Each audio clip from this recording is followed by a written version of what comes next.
And now we have that little affair about our own personal shadows keeping going and colluding with this vast, all-destructive death machine. Right? Everyone in this room must be aware that none of this could be going on if all of us weren't colluding in secret ways with it. And the fact that, as I said last time I spoke about the shadow, that the major mystery of our time is the astounding passivity of 95% of people before the potential end of the planet. That should alert us that some pretty devastatingly powerful shadows are all operative in our personal lives. Otherwise, this couldn't be happening. And before I go into what I'm going to really try and open up about the personal shadow, and I'll talk from my personal shadow, because you have no right to stand in front of people and talk about the shadow without leading with your own discoveries of your own shadow. During this period I described to you when I was writing The Hope, and I was going down into this Philippine trench of the communal shadow, I also had a long period after it when I was ruthlessly faced with the ways in which I colluded with this communal shadow. Otherwise, the most dangerous shadow of all would have been my victor, and that shadow would have been that I know the path, that I'm the prophet of sacred activism, that sacred activism is bound to get through, and that I have in some sense purified myself completely of these shadows that everybody else has.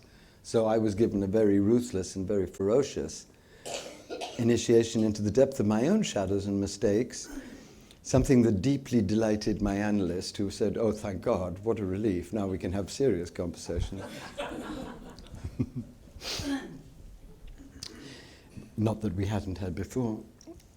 And on the afternoon that I really felt it most deeply and most painfully, and it is a terrible thing to face your own shadow, or even begin to. Terrible, wounding, humbling, crucifying thing. I was crying and crying and crying because I had faced so much of what I thought had done out of beauty and virtue and truth. I had in fact done out of egotism and vanity and the hunger to be special, amongst other things. And it was being totally revealed to me that that was what had happened. And as I sobbed and sobbed, I heard a voice, and I knew it was the voice of the Christ. So I've only heard it twice. And God, I needed to hear it at that moment. And the voice said, "What you're discovering about yourself is no surprise to me." We think it's such a big deal when we come up with these dreadful shadows and how shaming they are and how awful they are. But the reality is that love has always loved us and has been longing for us to wake up to them, not so that love can judge us, but so that love can help us with them. And love was never fooled in the first place. So I wanted to say that before we go into what we need to go into, which is this mystery of our continuing collusion at very deep levels with what is quite clearly now potentially destroying us. Why are we doing this?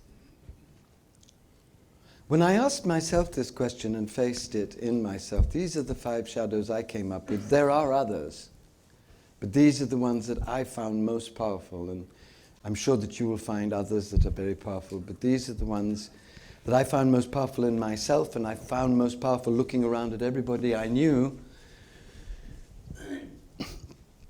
And the first one is love of comfort. I think we've become stupefied by our enslavement to a very high lifestyle, which really does depend upon raping a great deal of the earth and upon an economic system that has put us at the top, because everybody in this room, whatever their economic woes, is in the first 3% of humanity.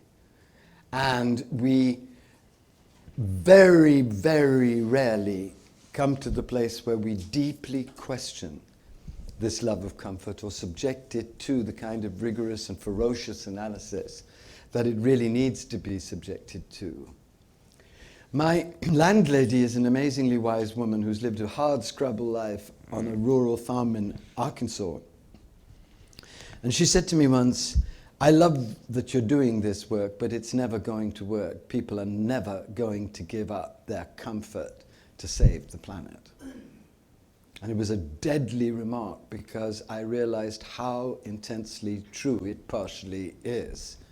Very few people are willing to sacrifice enough to get the real measures through that could have the ghost of a chance of actually helping us get through.